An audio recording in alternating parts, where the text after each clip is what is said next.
အိမ်ချမ်းမြေနဲ့ပတ်သက်ပြီးတော့ကောင်းရန်ရှောင်ရန်လေးတွေတည်တလောက်လေးတွေကိုဘုဒ္ဓအနေနဲ့ညဝေပြီးရှိလာတယ်အိမ်ချမ်းမြေဆိုတာကတကယ်နားလေတက်ကြွနေမိမိကိုယ်တိုင်လည်းနားလေတက်ကြွမယ်ဒါမှမဟုတ်မိမိရဲ့အလေးထားပြီးဆက်ဆံတဲ့အကျိုးဆောင်ရှိတွေအကျိုးဆောင်နေရလေးပဲတကယ်နဲ့ဒီကွက်ဒီပေါ်မှာနားလိုက်တက်ကြွမယ်တကယ်လေးပဲမိမိတို့အတွက်အကျိုးရှိနိုင်တဲ့နေရာတွေဆိုခဲ့ရင်ဒီအိမ်ချမ်းမြေလုပ်ငန်းကအင်မတန်ကိုချစ်စရာလည်းကောင်းပြီးပြောတရားကောင်းတယ်ငါငွေရှိတာပဲဆိုတဲ့အချက်ကလေးတစ်ချက်နဲ့အိမ်ချမ်းမြေကို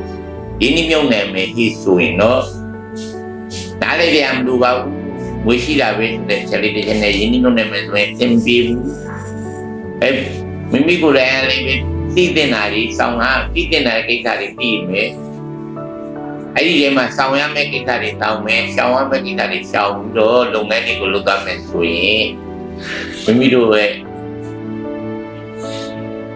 စီးပွားရေးပဲပြောနေဖို့ပဲပြောအဲ့ဒီအိမ်ချမ်းမြေလုပ်ငန်းကတကယ်ကို reality စစ်မှန်မှန်ပြောစရာကောင်းတဲ့အချိန်ကြီးပြောစရာကောင်းတဲ့ဘဝတွေပိုင်ဆိုင်မှာပါအဲ့ဒီအတွက်တွေကိုထပ်ပြီးတော့အင်ချမ်းမြေနဲ့ပတ်သက်တဲ့ဘုဒ္ဓလေးတွေကိုသိကျင်နေလေ့လာကျင်နေဆိုရင်ကျွန်တော်ရဲ့ဒီအကောင့်ကနေပြီးတော့တနေ့ဝင်အင်ချမ်းမြေတူတာ